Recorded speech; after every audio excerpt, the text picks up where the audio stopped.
നമ്മളിന്നലെ വിദ്യാഭ്യാസ വകുപ്പിൻ്റെ ഉന്നത യോഗ കമ്മിറ്റി എടുത്ത തീരുമാനങ്ങളെല്ലാം ഇംപ്ലിമെൻറ്റ് ചെയ്തുകൊണ്ടിരിക്കുകയാണ്. അതിൻ്റെ ഭാഗമായിട്ട് പിന്നെ HMനെ സസ്പെൻഡ് ചെയ്തു. മാനേജർക്ക് നോട്ടീസ് ഇന്നോടുകൂടി കിട്ടിക്കാണും. മറ്റ് നടപടികളെല്ലാം പൂർത്തീകരിച്ചുകൊണ്ടിരിക്കുകയാണ്. ഇന്ന് ആ കുട്ടിയുടെ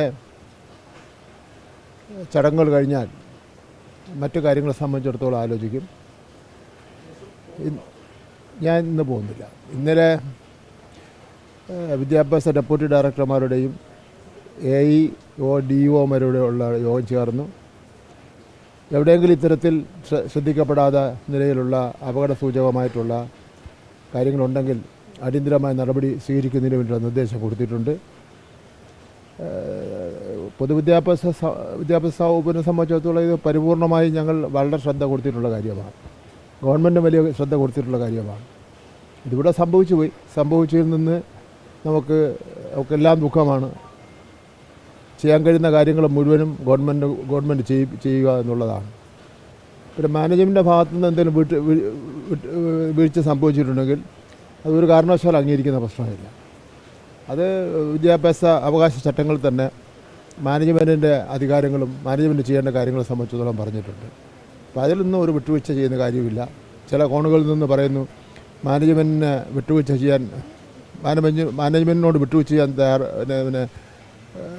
ഉള്ള സാഹചര്യമുണ്ട് എന്നൊക്കെ പറഞ്ഞ് ചില കാര്യങ്ങൾ പറയുന്നുണ്ട്. അങ്ങനെ ഒരു കാര്യം ഉണ്ടാകുന്ന പ്രശ്നമേ ഇല്ല. കുറ്റം ചെയ്തവരാരായിരുന്നാലും മുഖം നോക്കാതെ കർശന നടപടി ഈ ഗവൺമെൻറ് എടുക്കും. ബഹുമാനപ്പെട്ട മുഖ്യമന്ത്രിയുടെ നിലപാട് അതാണ്.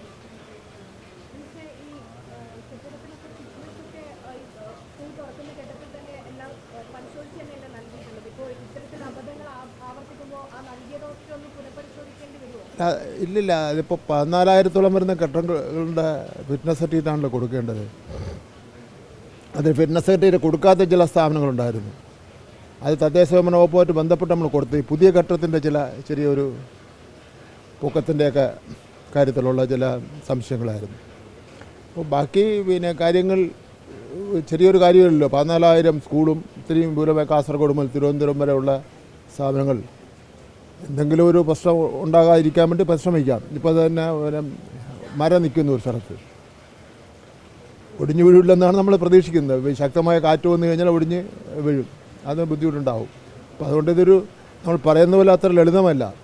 ഞങ്ങൾ കഴിഞ്ഞ കണ്ണിൽ എണ്ണ ഒഴിച്ച് ഈ കാര്യങ്ങൾ ചെയ്തതിൻ്റെ ഫലമായിട്ടും ഇന്ന കാര്യങ്ങൾ നിങ്ങൾ ചെയ്യണമെന്ന് പറഞ്ഞ് കുട്ടികളെ പഠിപ്പിക്കുന്ന പോലുള്ള പോയിൻ്റ് കൊടുത്തതിൻ്റെ അടിസ്ഥാനത്തിലാണ് മറ്റു കാര്യങ്ങളൊന്നും മറ്റു ബുദ്ധിമുട്ടൊന്നും ഇതുവരെ ഉണ്ടാവാത്തത്. ഇതിപ്പോൾ ബുദ്ധിമുട്ടുണ്ടായി.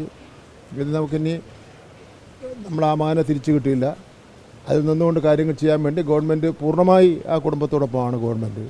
അതിനുവേണ്ടി എല്ലാ കാര്യങ്ങളും ചെയ്യുന്നതിന് വേണ്ടി തയ്യാറായിട്ടുണ്ട്. പക്ഷേ ഇതൊരു രാഷ്ട്രീയ മുതലെടുപ്പ് നടത്താൻ വേണ്ടി പാടില്ല.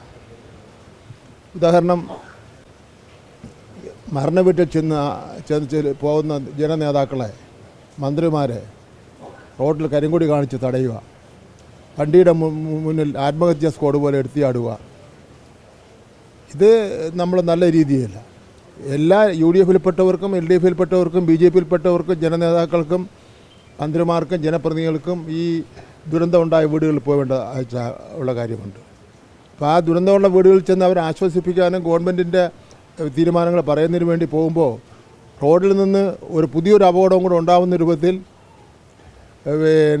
കാറിന് മുന്നിൽ എടുത്ത് ചാടുക, കരിങ്കൊടി കാണിക്കുക, അത് ഒരു ഗുണപരമായ കാര്യമല്ല.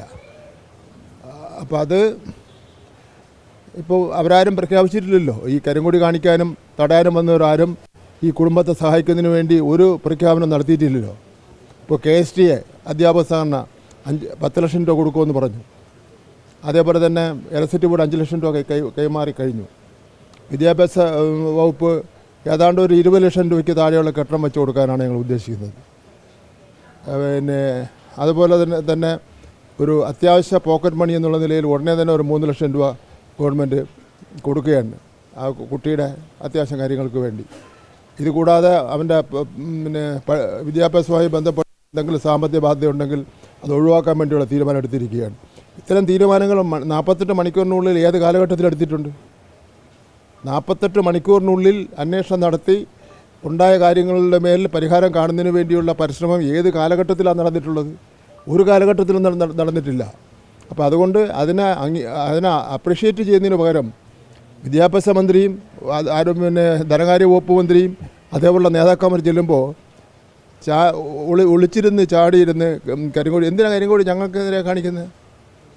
ഇത്രയും ദിവസമായല്ലോ ഈ കരിങ്കൊടി കാണിക്കുന്നവർ 1 രൂപ സഹായിക്കാമെന്ന് പ്രഖ്യാപിച്ചിട്ടുണ്ടോ? കരിങ്കൊടി കാണിക്കലാണോ സഹായം എന്ന് പറയുന്നത്? അവിടെ വരുന്ന നേതാക്കന്മാരെ തിരിച്ച് അവിടെ ലാത്തി ചാർജ്. ഞങ്ങൾ യഥാർത്ഥത്തിൽ ആദ്യ ദിവസം ഞാൻ പോകാത്തത് ഒരു സംഘർഷം ഞാനായിട്ട് ഉണ്ടാക്കേണ്ടതെന്ന് ഉദ്ദേശിച്ചാണ് പോകാത്തത്. സംഘർഷം ഉണ്ടാക്കേണ്ടതെന്ന് ഉദ്ദേശിച്ചാണ് പോകാത്തത്. അല്ലെങ്കിൽ പിന്നെ കേരളത്തിലെ CPM-ൻ്റെ സ്വാധീനവും എല്ലാം വെച്ച് നോക്കുമ്പോൾ കേരളത്തിലെ ഏത് സ്ഥലത്തും CPM-ൻ്റെ നേതാക്കന്മാർക്ക് പോകാനുള്ള എല്ലാ സാഹചര്യങ്ങളും ഉണ്ട്. അതൊന്നും ആരും ചെറുക്കാനും പോകുന്നില്ല, ആരും തടുക്കാനും പോകില്ല. ചെറുത്താലും തടുത്താലും അതിനെ അതിജീവിച്ച് പോകാനുള്ള ശേഷിയൊക്കെ കമ്മ്യൂണിസ്റ്റ് പാർട്ടി ഓഫ് ഇന്ത്യ, മാർക്സിസ്റ്റിനും ഇടതുപക്ഷ ജനാധിപത്യ പ്രസ്ഥാനത്തിനും ഉണ്ട്. പിന്നെ പോലീസിനെ ഉപയോഗിച്ചൊന്നും ഞങ്ങൾ അവിടെ ഒരു സംഘർഷം ഉണ്ടാക്കാൻ വേണ്ടി ആഗ്രഹിക്കുന്നില്ല. അതുകൊണ്ടാണ് പോകാത്തത്. അപ്പോൾ അതുകൊണ്ട് ആദ്യം ചെയ്യേണ്ടത് ഈ കുടുംബത്തെ സഹായിക്കുന്നതിന് വേണ്ടി എന്തെങ്കിലും ചെയ്യും. ബാക്കി നമുക്ക് ഉണ്ടായ സംഭവത്തെ സംബന്ധിച്ചിടത്തോളം അന്വേഷണം നടത്താം. കൂട്ടായി നമുക്ക് ചർച്ച ചെയ്യാം. കൂട്ടായി നമുക്ക് ചർച്ച ചെയ്യുന്നതിന് ഒരു ബുദ്ധിമുട്ടുമില്ല. ചർച്ച ചെയ്ത് നമുക്ക് ആവശ്യമായ കാര്യങ്ങൾ തീരുമാനിക്കുന്നതിന് ഒരു ബുദ്ധിമുട്ടുമില്ല. പക്ഷേ വെല്ലുവിളി അത് ഗുണപരമായിട്ടുള്ള കാര്യമില്ല. മരണവീട്ടിൽ പോലും നേതാക്കന്മാരെ പോകാൻ സമ്മതിക്കാതെ പതിയിരുന്ന് 15, 20, 30 ആൾക്കാർ പതിയിരുന്ന് കാറിൻ്റെ മുമ്പ് എടുത്ത് ചാടി അതും കൂടെ പുതിയൊരു അപകടം ഉണ്ടായി ഒരു രക്തസാക്ഷിയെ സൃഷ്ടിക്കാൻ വേണ്ടിയുള്ള ഈ സമരത്തിലൂടെ വീണ്ടും ഒരു രക്തസാക്ഷിയെ സൃഷ്ടിക്കാൻ വേണ്ടിയുള്ള ശ്രമത്തിലാണ് UDF-ഉം BJP-യും നടത്തുന്നുള്ള കാര്യം കൂടി ഞാൻ സൂചിപ്പിക്കുകയാണ്. കാരണം ഇനി വരാൻ പോകുന്ന തെരഞ്ഞെടുപ്പിൽ ഇത്തരം കാര്യങ്ങൾ ലൈവായിട്ട് അവർക്ക് നിർത്തണം. അല്ല ഇത്രയും ചെയ്ത നല്ല കാര്യങ്ങളെ സംബന്ധിച്ചിടത്തോളം ഒരു വാക്ക് പറഞ്ഞില്ലല്ലോ. അപ്പോൾ അതൊന്നും വെച്ച് നമ്മളോട് നിലപാട് സ്വീകരിക്കുന്നത് ഒട്ടും ശരിയല്ല എന്നുള്ള കാര്യം പറയാൻ ഞാൻ ആഗ്രഹിക്കുകയാണ്.